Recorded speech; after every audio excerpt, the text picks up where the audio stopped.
안녕하세요. 크립토TV입니다. 이번 시간에는 이 시장을 최종적으로 탈출할 때는 이게 가장 중요합니다. 실제로 매우 중요한 사항을 한번 말씀을 좀 드려볼까 합니다. 2017년, 2021년에 이어서 지금 벌써 시장이 굉장히 뜨거워지고 있습니다. 좋은데요. 이때마다 등장하는 좀 부정적인 언어들이 사실 많이 있습니다. 헬조선이다. 벼락거지다. 벼락부자다. 3포 세대, 5포 세대, 7포 세대다. 내 월급 빼고 다 오른다. 희망이 없다. 집은 너무 비싸다. 뭐 이런 얘기들이요. 소위 말하는 상승장에서 항상 나옵니다. 상대적인 박탈감이 뭐 이렇게 반영이 되는 것 같습니다. 실제로 뭐 서울의 일반 직장인 뭐 이렇게 노력으로 살 수 있는 그런 수준이 아니지 않습니까? 이해가 됩니다. 결과적으로는 자의반, 타의반으로 투자 세계에 강제 입문을 합니다. 주식이든 부동산이든 코인이든 한 방을 노리는 특히 이제 젊은 그 2030 세대들 이게 이제 하나의 세계의 트렌드가 돼버렸죠. 과거 그때 이제 투자했던 뭐 동학개미 또 2017년에 코인 투자했던 사람들 다 부자 됐을까요? 경제적 자유를 이루는 그 통계적인 확률은 아무리 많이 잡아도 5% 이내입니다. 이제 거의 한 2%에서 3% 정도 제가 볼 때 되거든요. 이게 쉽지 않다. 계속 제가 반복적으로 말씀을 드리고 있죠. 자, 우리는 이 2% 안에 들어가려고 공부도 했고 수업료도 냈고 지금도 포기하지 않고 있는 거죠. 근데요, 이 선택의 문제 같아요. 불평, 불만. 사실 뭐 10개, 20개 뭐 회사 직장 생활 하시는 분들, 사업하시는 분들 뭐 여러 가지죠. 근데 좀요, 그 선택을 불평하고 비판하는 것보다 지금 내가 그러면 뭘 할 수 있을까? 나에게 진짜 내가 지금 가능한 일이 뭐 없을까? 실제로 이제 그 지난번 이렇게 한두 번의 상승장을 거쳐 오시면서 실패를 했다면 그 이유가 뭐지? 내가 뭘 잘못했지? 이걸 막 그 스스로를 작게 만드는 그런 자아 어떤 비판이 아니고요. 건전한 거죠. 대책은 뭐가 있을까? 실제로 이게 약이 됩니다. 약이 되죠. 제가 사실 한번 생각을 해보니까 2015년으로 제가 기억을 하는데요. 결혼을 하고 이제 애도 태어났고, 좀 집을 좀 크게 한번 넓혀봤으면 좋겠다. 근데 그때 당시, 뭐 2015년, 우리는 지금 지나고 나서, 그때 서울 부동산, 경기도, 수도권, 그때가 바닥이었어. 지금은 얘기할 수 있지만, 그때는 그렇게 하셨습니까? 항상 지나고 나면 껄껄껄 하는 거죠. 제가 그때 이제 한번 집을 좀 큰 데로 한번, 이사를 가고 싶은 욕망이 들었는데, 그때 제 상황에서는 아무리 뭐 영끌 비투를 아무리 해도 정말 턱도 없었습니다. 이게 절대 불가능하다는 것을 제가 그때 처음으로 좀 심각하게 깨달았었고요. 저는 뭐 비판을 하고 뭐 이놈의 세상 뭐 이런 것보다는 목표를 세웠습니다. 앞으로 10년, 그때는 제가 뭐 아직 코인을 그냥 대충 알고 있을 때죠. 앞으로 한 10년 정도 근데 제가 봤을 때 집을 사고 경제적 자유 한 10년이면 괜찮지 않을까?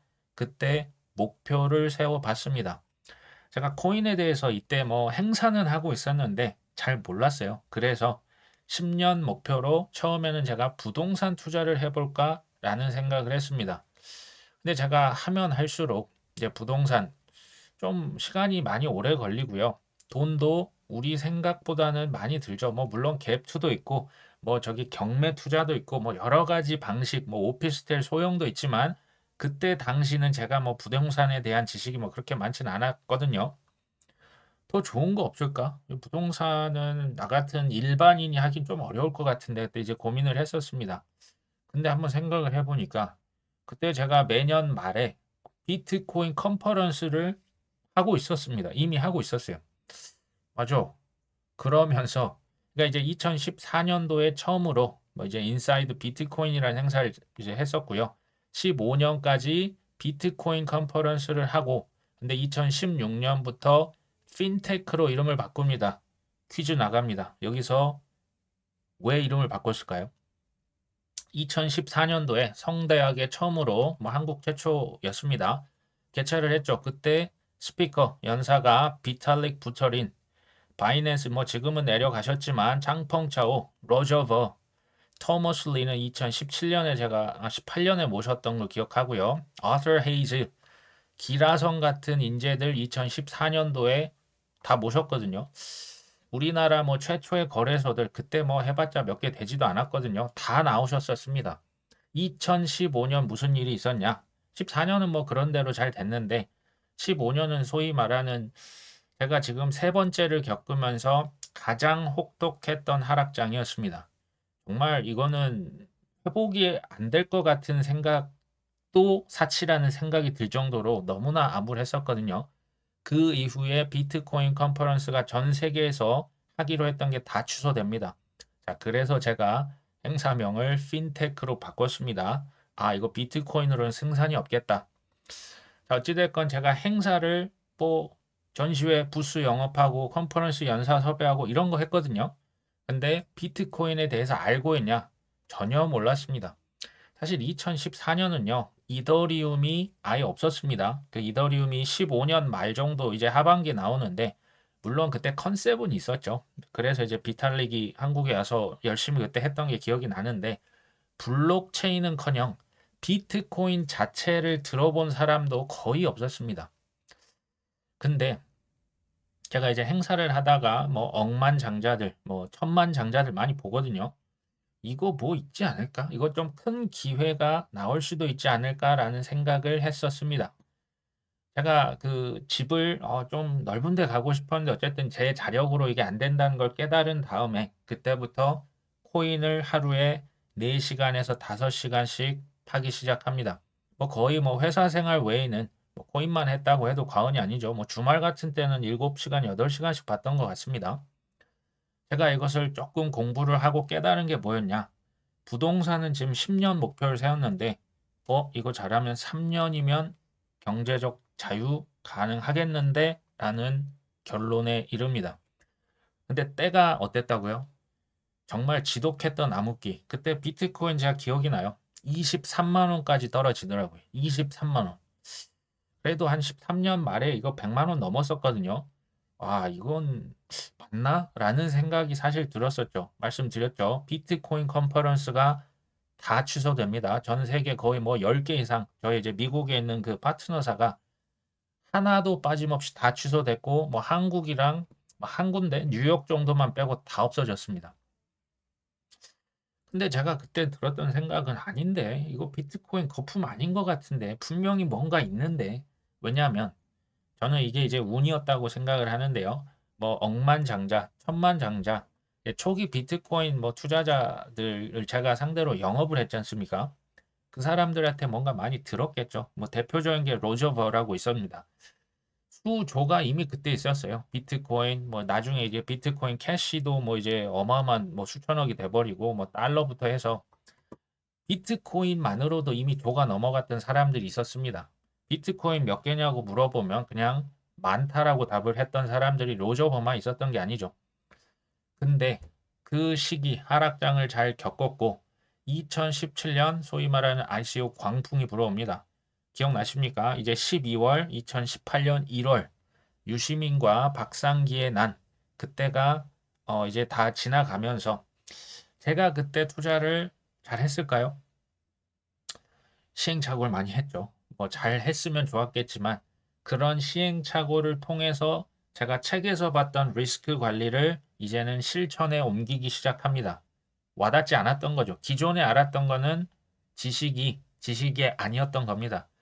그 다음에 탐욕과 공포를 이겨야 된다. 여러 가지 책은 봤지만 그게 이제 책 속의 지식이었지 제 실전 지식이 아니었죠. 자, 이것을 통해서 소위 말하는 투자 근육이 붙기 시작했겠죠. 기억나십니까? 2015년은 말할 것도 없고 2018년 근래에는 2022년 욕에 욕을 하면서 시장을 다 떠나갑니다. 정말 지금 XRP 얘기하면 지금도 바로바로 이렇게 불길이 올라오지 않습니까? 저 이해를 합니다. 꼭 잘못됐다고 하는 게 아니고요. 사람 심리가 다 그래요. 크립토의 낙관론자 이런 분들은요. 내가 뭘 잘못했지? 앞으로 대책 뭐 어떻게 하면 될까?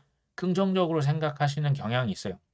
불평불만하고 포기하고 막 이렇게 욕을 하면서 떠나든지 내가 잘못한 것을 인정하는 게 굉장히 중요합니다. 이거 인정 안 하는 순간 스스로를 속이는 겁니다. 그러면 발전은 없습니다. 잘못을 인정하고요. 쿨하게 인정하시고 대신에 칼을 갈아야죠. 내가 이번엔 실패했지만 다음 3년, 4년 후에 반드시 이긴다. 저는 다행히 후자를 선택을 했었습니다. 결론적으로 크립토라고 하는 건요. 인류 역사상 지금까지 이런 기회는 없었습니다. 예나 지금이나 앞으로나 이 정도 그러니까 자산이 없던 게 지금 새로 생겼지 않습니까? 대장형 비트코인이 이제 불과 14년 됐습니다. 금과 은은 지금 5천년 됐죠. 이게 이제 기회가 없었다라고 하는 게 뭐냐면 리스크가 적다가 아닙니다.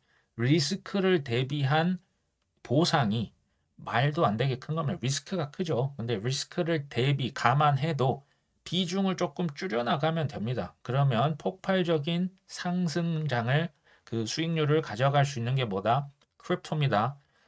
제가 처음에 이제 비트코인을 이제 그 영업을 하면서 비트코인 그때 뭐 한 30만 원 정도 했던 것 같아요. 근데 뭐 20만 원 초반까지 떨어졌습니다.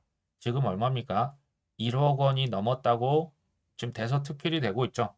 그때 대비하니까 지금 450배가 올랐네요. 2011년도에 비트코인 100원 했습니다. 지금 얼마입니까? 지금 100만 배가 오른 거예요. 100만 퍼센트가 아닙니다. 100만 배가 올랐죠.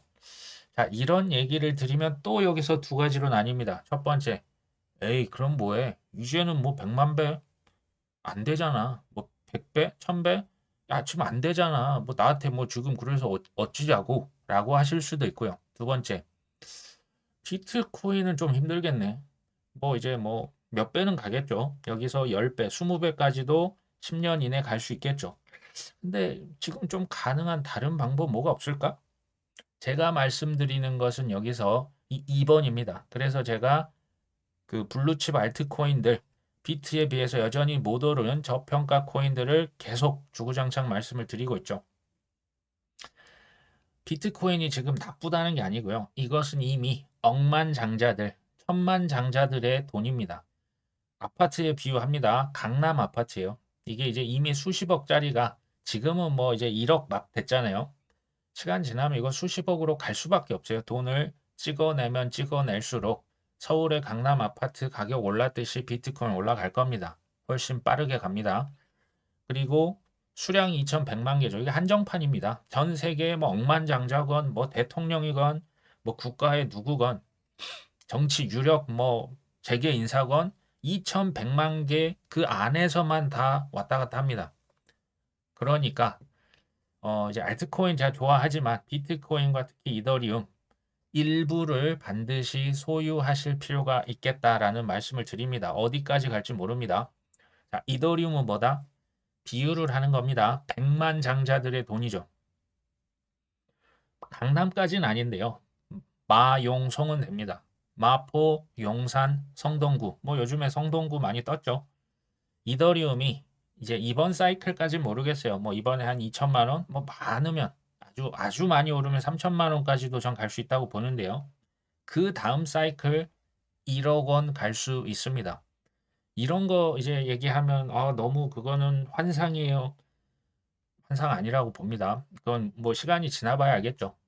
비트코인이 이미 늦었다. 이더리움이 그냥 자선책이 아니라 저는 아주 훌륭한 자선책이 될 수 있다고 봅니다. 이외 뭐 유명한 코인 다 좋습니다. 이외 알트코인은요. 초기에 인터넷 투자라고 그냥 생각하시면 돼요. 스타트업에 투자하시는 거고요. 물론 뭐 이더리움의 아성을 뭐 무너뜨린다. 그것도 사실 시간이 지나봐야 압니다. 뭐 지금 솔라나, 뭐 아발란체, 뭐 니어, 뭐 좋은 거 많죠. 카르다노도 있고요. 기본적으로 비트코인, 이더리움 대비해서 위험이 훨씬 큽니다. 그만큼 수익도 더 많아지겠죠. 시총이 낮아지면 낮아질수록 대박 아니면 쪽박 우리가 알고 투자하자는 차원에서 말씀드립니다. 이 알트코인은요. 그래서 중요한 게 비중 조절이에요. 여기에 이제 그냥 알겠다 모르겠다 올인 오르면 좋죠. 근데 적시에 팔 수 있다는 보장 있으십니까? 없잖아요. 비중을 낮추시는 게 필요해요. 비중을 조금 조절할 필요가 있다. 그리고 적시에 알트코인은 매도하는 게 엄청 중요합니다. 또 못 팔면 마이너스 98% 갈까요? 안 갈까요? 뭐 일부는 마이너스 90, 뭐 마이너스 88% 갈 수도 있습니다. 근데 어떤 것들 잘못 걸리면 마이너스 99% 갑니다. 아시죠? 조금 보수적이다. 비트코인, 이더리움 비중을 늘리셔야 됩니다. 제가 지금 70%라고 적었는데요. 70%면 한 20%는 조금 탑 20위권 내에 있는 알트코인들, 그리고 이제 그 밑에 알트코인들은 한 10% 정도, 뭐 오르면 뭐 50배, 100배, 이르면 그냥 빵으로 가겠죠. 조금 나는 뭐 중도 정도 된다. 난 조금 뭐 그래도 좀 더 공격적이다. 비트코인, 이더리움 한 50% 정도, 상위 알트코인들 한 30%, 작은 알트코인들 한 20%. 자, 이런 식으로 비중을 조금 조정해 갈 필요가 있겠다. 알트코인 매도 시기를 한번 놓치면 마이너스 90%, 마이너스 95%또 갑니다. 장담합니다. 또 갈 수 있습니다. 근데 여기서 비트코인과 이더리움 사놓으면 보험인데요. 성능이 매우 훌륭한 보험입니다. 자, 이런 보험은 드는 게 현명하겠죠. 제가 매도에 대해서 지난번 한번 말씀을 드렸는데 자주 하실 필요가 없습니다. 매수도 마찬가지입니다. 매매는 최대한 적을수록 수익률이 올라갑니다. 물론 뭐 전문 투자자 제외입니다. 첫 번째 경우 특정 종목만 너무 크게 올랐을 때, 두 번째 하락의 징후가 뚜렷이 보일 때. 근데 이 A랑 B는 뭐다? 선택이다. 하셔도 되고 안 하셔도 됩니다. 이건 이제 본인께서 판단을 잘 하셔야겠다. 왜냐하면 하락 징후가 뚜렷이 보이는 줄 알고 올 줄 알았는데 경기 침체 지금 몇 년째 안 옵니까? 뭐 3년째 안 오고 있습니다. C, 이제 더 이상 사줄 사람이 없을 때, 특히 알트코인은 뭐다? 이때면 꼭지입니다. 꼭지에는 무조건 파셔야 한다. 자, 이게 이제 매도에 대해서 제가 저번에 말씀을 드렸는데요. 제가 여기서 드리는 매도는 이 C입니다. 더 이상 사줄 사람이 없을 때, 이번 상승장 사이클의 꼭지가 됐을 때 어떻게 빠져나오냐. 이게 굉장히 어렵기 때문에 저도 좀 더 자주 강조를 해서 말씀을 드리고 있죠. 예전에 제가 한번 제작했던 지금 팔아 고민될 때 확인할 지표, 이 영상을 보시면 조금 도움이 되실 것 같습니다. 뭐 요약을 한번 하면 첫 번째, 이더리움, 코인베이스 프라임으로 지금도 계속 입금이 되고 있냐? 기관들이 사서 코인베이스 프라임에 보관을 하거든요. 제가 3월 7일자를 봤더니 22,000개, 22,000개, 23,000개. 지금도 누군가 이더리움을 사고 있습니다. 이더리움 ETF 관련 소음이 많은데요. 이게 계속 누군가 사는지 안 사는지 지켜볼 필요 있다고 말씀드렸죠. 지금까지는 사고 있습니다. 두 번째, 크립토 공포 탐욕 지수. 이게 이제 비트코인 탐욕 지수입니다. 세 번째, 스테이블 코인, 테더나 USDC가 신규 발행이 되는지 여부 체킹할 필요가 있겠죠. 보통 조 단위로 찍어내고요. 수천억을 찍어내면 그 다음날, 다다음날 보통은 코인 가격 올라갑니다. 네 번째, 이더리움 ETF의 승인 여부. 5월 23일. 지금 이제 부정론이 조금 더 이제 커지고 있거든요. 실제로 거절이 될 수가 있습니다. 거절이 되면 뭐다? 매수 기회입니다. 매수 기회입니다. 정말 좋은 매수 기회가 될 수 있고요. 어쨌든 이 이더리움 ETF가 제가 볼 때는 분수령이 될 가능성이 있습니다. 다섯 번째, 김치 프리미엄. 지금 이게 뭐 우리나라에서 코인 사면 조금 손해가 막심하죠. 지금 뭐 8%, 뭐 좀 심하면 10%나 김프가 지금 껴 있거든요. 이거 이제 좀 과열 지표로 좀 활용을 해보시면 좋겠죠. 여섯 번째, 중요한 지표입니다. 파이사이클 톱 인디케이터라고 이제 구글 창에 영어로 치시면 나오죠. 제가 이 지금 빨간색으로 표시했는데요. 이 두 개의 선이 가까워지고 만나면 과거에 한 번의 예외도 없이 비트코인 꼭지였습니다. 지금은 다행히 조금 사이가 벌어져 있습니다. 이게 점점점 가까워지겠죠. 일곱 번째, 코인베이스 앱의 인기 순위 제가 말씀드린 바 있습니다. 이게 이제 그 트위터 가셔서 이제 팔로우 하셔서 확인 가능하시죠. 지금 제가 한번 확인을 해보니까 예전에 84위까지 올라갔었다가 이 코인베이스 앱 순위가 129위까지 조금 내려갔습니다.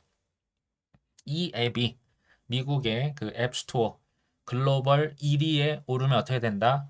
그때 빠져나오시면 됩니다. 이것도 저는 나름 괜찮은 지표라는 생각이 듭니다.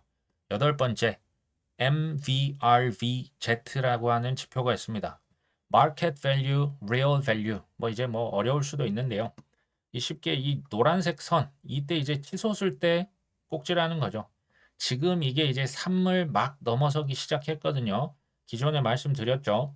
최소 7 이상 되면, 그리고 예전에 뭐 10까지도 닿았던 적이 있습니다. 10점 만점에 7은 최소 넘어야 되는데 현재 3 조금 넘어가고 있죠. 이게 이제 비트코인 꼭지거든요. 비트코인 꼭지를 찍은 다음에 알트코인이 동시에 찍는 몇 개가 있긴 하지만 대개는 2주에서 4주 후에 비트코인 벌었던 돈이 알트코인으로 흘러가는데 한 3, 4주 시간이 걸렸던 기억이 납니다. 이거는 참고하라는 차원에서 말씀을 드리고요. 아홉 번째, 가장 강력한 거, 제가 인간 지표를 계속 말씀드리고 있죠. 문제가 있습니다.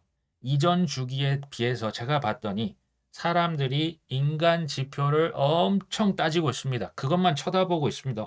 우리 엄마가 코인 사라고 하네. 저기 관심 아무도 없었던 누가 아무개가 뭐 앱 깔았다는데, 지하철에서 봤는데 업비트 앱 보고 있던데요. 자, 그게요. 너무 과민하실 필요가 없습니다. 왜냐하면 속임수가 제가 보니까 이제 많아지죠. 뭐 공무원, 제가 볼 때 공무원 아닙니다. 공무원이 20억이 어디 있습니까? 그리고 75% 수익으로는 안 된다. 최소 3000%, 5000% 나와줘야 됩니다. 그때 뭐가 온다? 진짜 포모가 들어옵니다. 그때가 뭐다? 꼭지고 빠져나갈 때다. 여기서부터 이제 제 개인적인 예측입니다. 저는 미래에 대해서 제가 말한 대로 될 거라고 믿음이 없습니다. 저는 그에 따라서 막 행동을 왔다 갔다 하지 않습니다. 하지만 그냥 개인적인 의견 정도로만 생각해 주시면 좋겠다. 저는 수개월 내에 이게 2달일지 3달일지 4달일지 모르겠습니다. 몇 달 내에 중간 꼭지가 한번 올 수 있다고 봅니다. 중간 꼭지. 자, 그 다음에 조금 한번 쉬어갔다가 25년도에 이번 상승장의 마지막 꼭지, 큰 꼭지가 한번 더 올 수 있다고 봅니다. 이전에 비트코인 가격 차트에서 이게 언제 나타났냐? 2013년에 한번 나타났었습니다. 이 지금 빨간색 보이십니까? 한번 비트코인 가격이 솟았다가 한번 또 솟았죠. 이게 2013년 4월 달, 소위 말하는 중간 꼭지였는데요. 이 기울기가 정말 가파르는 게 너무나 크게 올랐다가 한번 쑥 꺼졌다가 그 다음에 마지막 한번 장렬하게 불태웠습니다. 이게 한 7개월, 8개월 간격을 두고 2013년도에 이런 일이 있었고요. 근래에는 2021년도에도 있었습니다. 2021년 4월 달 기억나십니까? 그때 비트코인이 8천만 원을 넘었습니다. 그리고 나서 석가탄신일 5월 달 그 이제 뭐 부처 빔이라고 했습니까? 엄청나게 석가탄신일 때 떨어졌다가 다시 21년 11월 달에 큰 꼭지를 찍습니다. 이때도 한 7개월, 8개월 차이를 두고 이런 일이 발생을 했었죠. 2024년 중간 꼭지가 한번 나왔었죠. 그리고 2025년 큰 꼭지, 지금 뭐 나왔다는 게 아니고 꼭지가 왠지 24년에 한번 나올 것 같다. 그리고 25년에 이런 식으로 더블 탑, 이게 뭐 그 세 번 트리플 탑이 될 수도 있습니다. 그건 잘 모르지만 좀 이런 식으로 페이크를 많이 줄 가능성, 뭐 제가 볼 때는 뭐 개인적인 의견입니다. 근데 최근에 또 이런 얘기도 있죠. 반감기 4년 주기가 뭐 대략 이게 맞아 떨어졌는데 이게 비트코인 현물 ETF 때문에 이 주기가 많이 앞당겨져 버렸다. 그 꼭지가 그러니까 앞당겨졌다. 더 빨라질 것이다. 이런 얘기가 나오고 있는데 일리가 어느 정도 있다라고 저는 보여집니다. 사실 뭐 지금 비트코인 ETF 때문에 시장이 엄청나게 과열이 되고 있거든요. 지금 뭐 계속 신기록을 갈아치우고 있습니다. 단기 과열이죠. 이거 뭐 주식시장으로 치면 인공지능 같은 느낌이 이제부터는 서서히 들기 시작합니다. 중간 꼭지 뭐 지금 당장은 아니지만 몇 달 후, 2달 후, 3달 후 전 나올 수도 있겠다. 그리고 나서 한여름에 지금 크립토 서머지 않습니까? 크게 한번 태풍 한번 불어칠 수 있죠. 여름에 장마철 지긋지긋한 장마 올 수 있죠. 또 너무 뜨거우면 큰 소나기 한번 전 내릴 수 있다고 봅니다. 그 다음에 25년 소위 말하는 이제 반감기가, 그러니까 반감기가 이제 한 달 후면 사실은 바로 나옵니다. 근데 그 반감기도 그렇고요. 미국의 대선, 특히 올해는 전 세계 70개국에서 선거를 하고 있죠. 뭐 할까요? 돈을 엄청 찍어낼 겁니다. 여기에 지금 ETF가 이미 승인이 됐죠. 자, 이런 모든 요소 하나하나가요. 단기적으로 엄청 큰 영향을 미치는 건 사실 ETF 하나고요. 그 외에는 모두 중장기적으로 효과를 발휘합니다. 무슨 얘기입니까? 돈을 찍어낸다고 바로 이게 실물 경제가 좋아집니까? 아니죠. 돈을 찍어내고 6개월에서 1년 시간이 지나면서 이 돈이 퍼져나가겠죠.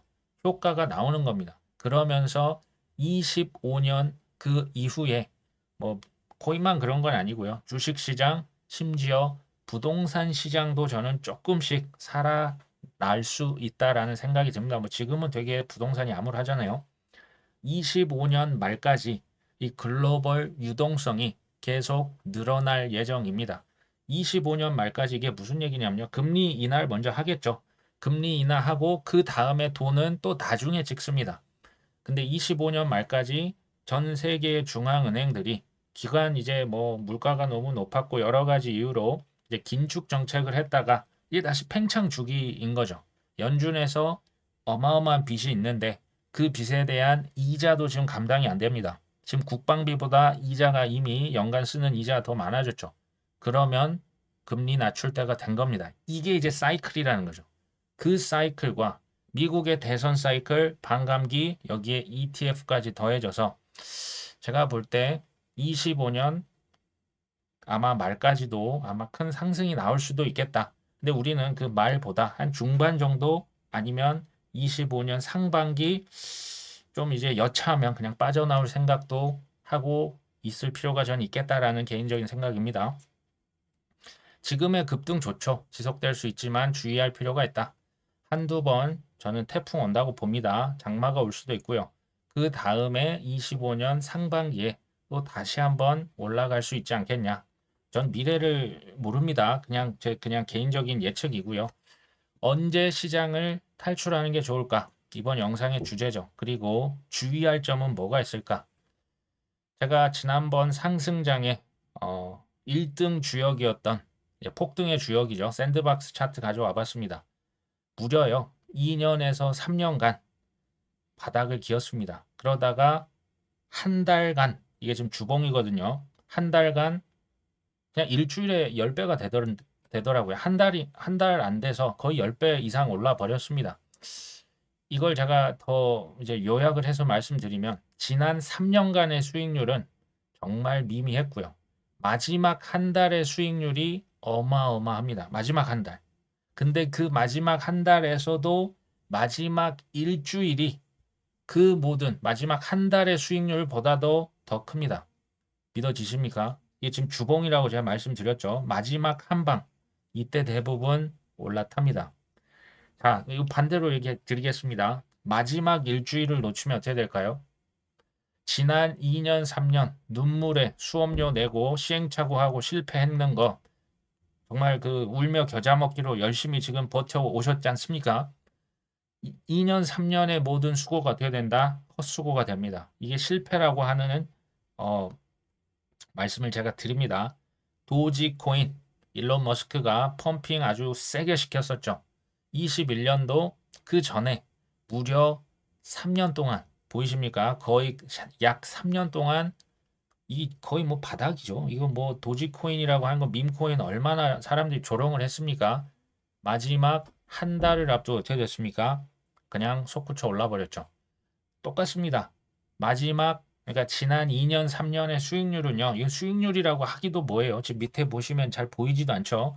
근데 마지막 한 달의 수익률 어마어마하죠. 그 중에서도 마지막 일주일 어떻습니까? 폭발합니다. 결론은 뭘까요? 이걸 이제 뭐 그 라울 팔은 버나나 존이라고 합니다. 바나나 존이랍니다. 그냥 하늘로 수직으로 꺾이는 거죠. 이전에 팔면 안 되죠. 이전에 파시면 실패입니다. 기억하십시오. 이 바나나 존 오기 전에 팔면 실패다. 중요한 건 이거죠. 왜 팔까요? 왜 이때를 못 기다리고 왜 팔까요? 제가 좋아하는 투자자죠. 코스톨라니는 투자는 심리다라고 얘기했습니다. 제가 이제 그 주변에 사실은 그 지난 한 10년간 거의 수백 명 이상의 지표들을 많이 봤지 않습니까? 그 반복되는 패턴이 있어요. 사실 생각해 보시면 코인 작년만 해도 솔직히 지금처럼 얘기했습니까? 주변에 와서 뭐 누가 뭐 비트코인 한다며 최근 일 아닙니까? 지난 2년, 3년은 뭐 말할 것도 없고요. 근데 이제 그 지난 뭐 2021년 최고점에 물리셨던 분들의 심리 상태 제가 말씀을 드리면 사실은 반포기 상태 아니셨습니까? 수익률 마이너스 97%. 뭐 좀 올랐다고 해서 내가 딱 업비트를 보니까 마이너스 83%. 뭐야 이거? 그냥 잊고 지내셨겠죠. 대부분 이러셨을 거라고 제가 봅니다. 상승장이 오면 무슨 일이 벌어질까요? 이 지긋지긋한 코인, 나 본전 오면 이거 다 던져버릴 거야. 난 본전만 찾으면 난 이 지긋지긋한 거 다시는 쳐다보고 싶지 않아. 아마 좀 있으실걸요. 근데 문제는 뭡니까? 본전이 오기도 전에 근질근질 하신 거죠. 이게 2년, 3년을 기다렸으면요. 저는 다 이해가 됩니다. 본전 근처 오기 전에 다 던져버립니다. 그러면서 살았다. 나 이제 자유다. 나 이제 절대 이거 안 해. 이런 사이클이 계속 반복이 사실 돼 오고 있죠. 근데 좀 안타까운 거죠. 왜냐하면 지난 2년, 3년간 뭐 그냥 그 앱을 지워버리신 분도 사실 많고요. 이게 나중에 이제 복구가 어려운 분들도 제가 봤습니다. 그렇게 고생은 고생대로 하시고 이 바나나 존은커녕 본전이 오기도 전에 팔았다? 이거는 정말 큰 비극이죠. 고생은 고생대로 하고 실속은 하나도 못 챙기고. 결론적으로는 올해 모든 하락은 뭘까요? 매수의 절호의 기회입니다. 25년에 저는 돈이 풀린다는 걸 저는 확실히 알고 있거든요. 그때 코인만 쪼그라들까요? 글쎄요. 자, 시장 과열 지표들, 제가 아까 말씀드렸던 여러 가지 지표들 잘 살펴보시면서 뭐 투자에 참고를 하셨으면 좋겠고요. 여기서 제가 포인트는 매매를 자주 하지 마십시오. 자주 한다고 수익률이 높아지는 게 아닙니다. 한 번 사고 싶을 때, 한 번 팔고 싶을 때 일단 한 번, 두 번은 참으십시오. 오히려 지나고 나면 수익률이 더 좋다는 거 아마 발견하실 겁니다. 그 다음에 여러 가지 인간 지표 중에 또 코인하는 사람들만의 지표가 있어요. 이 코인으로 돈을 번다. 뭐 일반 사람들은 그 외제 자동차 사고요. 뭐 명품 가방, 옷을 입지만 코인하는 사람들은 NFT를 삽니다. 크립토 펑크, 뭐 그 지루한 원숭이 이런 거 별것도 아닌데 수십억, 뭐 100억짜리도 있거든요. 이거 자랑 플렉스 하는 겁니다. 이거 아직 안 나타났어요. 가격이 바닷가 대비해서 지금 많이 오르곤 있는데요. 제가 볼 때 이 지표도 중요합니다. 트위터 하시는 분들은 이거 주의하실 필요가 있고요. 유의하실 필요가 있고요. 자, 최종 탈출은 언제 한다? 이 바나나 존 전에 나가면 지는 겁니다. 이 마지막 수직으로 꺾이는 그 전까지 일단 인내할 것. 근데 우리가 그때까지 인내를 했다고 한들 꼭지에 팔 수 있습니까? 꼭지가 어딘지 모르는데 어떻게 팝니까? 저희가 할 수 있는 최선은 뭐다? 분할입니다. 분할로 파는 거예요. 그냥 업비트면 그냥 위에다가 적당히 이제 빨랫줄 놀듯이 이제 걸어 놓는 거죠. 그래서 빠져나가셔야 됩니다. 내가 한 번에 그냥 끝이 오면 그것만 쳐다보고 있다가 다 던지고 나올 거야. 모르겠습니다. 뭐 잘 하셨으면 그렇게 하시는데 저는 그게 잘 안 됐습니다. 분할 매도가 좀 더 안전하겠다. 마지막 일주일 그때까지 못 버티면 지는 거다. 저는 올해가 반복적으로 말씀드리지만 폭등 지금 이미 하고 있죠. 폭등도 가능하지만 전 폭락도 얼마든지 가능하다고 봅니다. 자, 이번에도 변명하실 겁니까? 이번에는 변명하지 마시죠. 이번에는 반드시 기회를 잡으셨으면 좋겠습니다. 오늘 방송 여기까지 합니다. 끝까지 시청해 주셔서 감사합니다.